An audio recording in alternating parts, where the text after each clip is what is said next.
দাদা, রাজ্যপালের কাছে পুলিশ যাচ্ছে এরকম একটি না, রাজ্যপাল ভবনে রাজ্যপালের বিরুদ্ধে একটা শ্লীলতাহানির অভিযোগ হয়েছে, পুলিশ যাচ্ছে। হ্যাঁ, অসুবিধা কিছু নেই। কারণটা হচ্ছে ললিতা কুমারীর কেসে প্রিলিমিনারি ইনভেস্টিগেশন পুলিশ করতেই পারে, তা প্রিলিমিনারি ইনভেস্টিগেশন করবে। সেই প্রিলিমিনারি ইনভেস্টিগেশন করে তারা যা মতামত আছে সে মতামত তো তাদের রাখতেই হবে। প্রিলিমিনারি ইনভেস্টিগেশন তো করতেই পারে, এখন এফআইআর লজ তো করেনি। প্রিলিমিনারি ইনভেস্টিগেশন করার অধিকার পুলিশের আছে ললিতা কুমারীর কেসের জন্য। সাংবিধানিক বাদ যেটা আছে, প্রসিকিউশন করতে পারবে না। ইনভেস্টিগেশন এবং প্রসিকিউশনের মধ্যে তফাৎ আছে। তো ইনভেস্টিগেশন এখন করতেই পারে, এবং preliminary investigation, not a regular investigation, করতেই পারে।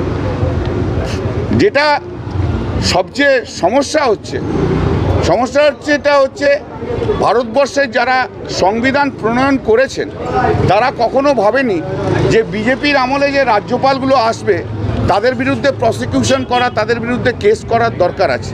তারা যদি জানতেন যে এই ধরনের গভর্নর আসবে, হ্যাঁ, তাহলে এই সংবিধানে ওই প্রোটেকশনটা রাখতো না। আজকে তা সত্ত্বেও সেরকম যদি কেস হয়, যদি সুপ্রিম কোর্টে যায়, সুপ্রিম কোর্টে তো আন্ডার আর্টিকেল 142 পাওয়ার অনেক ক্ষমতা আছে, দিচ্ছে। অন্যান্য জায়গায় তো আজকে সুপ্রিম কোর্ট রাজ্যপালদের বিরুদ্ধেও তো অর্ডার দিচ্ছে। অতএব সুপ্রিম কোর্টের অনেক ক্ষমতাও রয়েছে আন্ডার আর্টিকেল 42। সেই কেস যদি মেক আউট হয় তাহলে অনেক কিছুই হতে পারে। কিন্তু আমি মেরিটে কোনো কথা বলছি না, বলবও না। তবে রাজ্যপাল নিজে একটা বিজেপির এজেন্ট, এটা সবাই জানে। উনি বিজেপির যা কাজকর্ম ইমপ্লিমেন্টেশন করার জন্য এসছে, নির্বাচনে ভোট করার জন্য এসেছিল।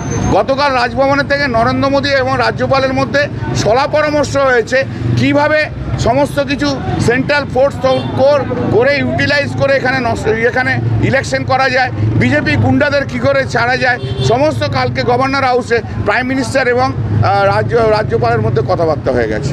প্রাইম মিনিস্টার তো আসল কালপিট তো প্রাইম মিনিস্টার। আরে বাবা, তুই সন্দেশখালির জন্য কাঁদছিস, খুব ভালো কথা। মণিপুরের 400 থেকে 500 মহিলাকে রেপ করেছে বিজেপির লোকেরা, একবারও মণিপুরে গিয়ে খবর নিয়েছে? হাতরাসে যে হয়েছে একবারও বলেছে? এ হচ্ছে 1 নম্বরের, পুরো 2 নম্বরই লোক হচ্ছে প্রধানমন্ত্রী নরেন্দ্র মোদী, পুরো 2 নম্বরই লোক। নিজের জন্য ও সব কিছু করতে পারে, মানুষের জন্য কিচ্ছু করে না, ওকে শুধু ভোটে জিততে হবে বলে ও যা ইচ্ছা তাই করতে পারে। ও সাধারণ মানুষের জন্য করে না, ও মহিলাদের জন্য করে না, ও কোনো কিছুর জন্য করে না। ভারতবর্ষের বড় নাম্বার 1 অ্যাক্টরের নাম হচ্ছে নরেন্দ্র মোদী, ভারতবর্ষের সবচেয়ে ধাপ্পাবাজ লোকের নাম হচ্ছে নরেন্দ্র মোদী। আপনাদেরই বিরোধী বাম প্রার্থী, তিনি বারবার ব্যক্তিগত আক্রমণ করছেন, কখনো বলছেন মিস্টার ইন্ডিয়া, কখনো বলছেন আপনাকে জ্যোতিষ হতে হবে, না কখনো বলছে আমি আমার চুরির টাকায় ছেলে মেয়েকে পড়িয়েছি। তো এই তো ওর মানসিকতা, এই তো জওয়াহরলাল নেহরু ইউনিভার্সিটিতে পড়ে এইসব শিক্ষা পেয়েছে। আসলে বামেই আছে, বামের কোনো উন্নতি হয়নি। এরা তো সব কোন ফ্যামিলি থেকে এসছে? যে ফ্যামিলিগুলো সিপিএমের জমানায় ধর্ষণ করত, খুন করত, লুট করত, মানুষের ভোট লুট করত, মানুষের অধিকার লুট করত, পুকুর বিষ দিয়ে দিত, ধান ক্ষেত পুড়িয়ে দিত, মানুষকে মেরে ডেড বডি ফেলে দিত, সেই বংশের মেয়ে আর কি ভালো হবে? পদ্মনিধি ধর কী ছিল সবাই জানে। 5খানা খুন করার ষড়যন্ত্রের পিছনে যার নাম ছিল তার নাম হচ্ছে পদ্মনিধি ধর। সেই ফ্যামিলির মেয়ে আর কি ভালো হবে? তার কাছ থেকে আপনি কি পাবেন? ওরা হচ্ছে এসেছে আবার যাদবপুর ইউনিভার্সিটি আর ওই জওহরলাল নেহরু ইউনিভার্সিটি নাচানাচি করে, তো তাই নাচানাচি করে বলে যা পাচ্ছে তাই বলে যাচ্ছে, কি এসে যাচ্ছে। কি করব? কিছু করা হয়েছে? 9 বছর ধরে যে পিএইচডি করে থিসিস সাবমিট করতে পারে না, তার সম্বন্ধে আমি আর কি বলবো বলো, কি বলবো? আর একটা জিনিস দেখা যাচ্ছে দাদা, যে আইএসএফ যেখানে বিরোধী সেখানে দীপশিতাকে প্রচারের ফাঁকেই আইএসএফ এর সঙ্গে গিয়ে বসে তাদের সেটা জানি না। আইএসএফ তো আমি জানি আইএসএফ বিজেপির এজেন্ট একদম। সিপিএম এবং বিজেপি এখানে একসঙ্গে হাতে হাত মিলিয়ে রয়েছে। ওদের টার্গেট এখানে পশ্চিমবাংলায় বিজেপি নয়, ওদের পশ্চিমবাংলার মেন টার্গেট হচ্ছে তৃণমূল কংগ্রেস। তৃণমূল কংগ্রেসকে হারানোর জন্য সিপিএম এবং বিজেপি রাতের বেলায় কেন দিনের বেলাতেও একসঙ্গে চলছে।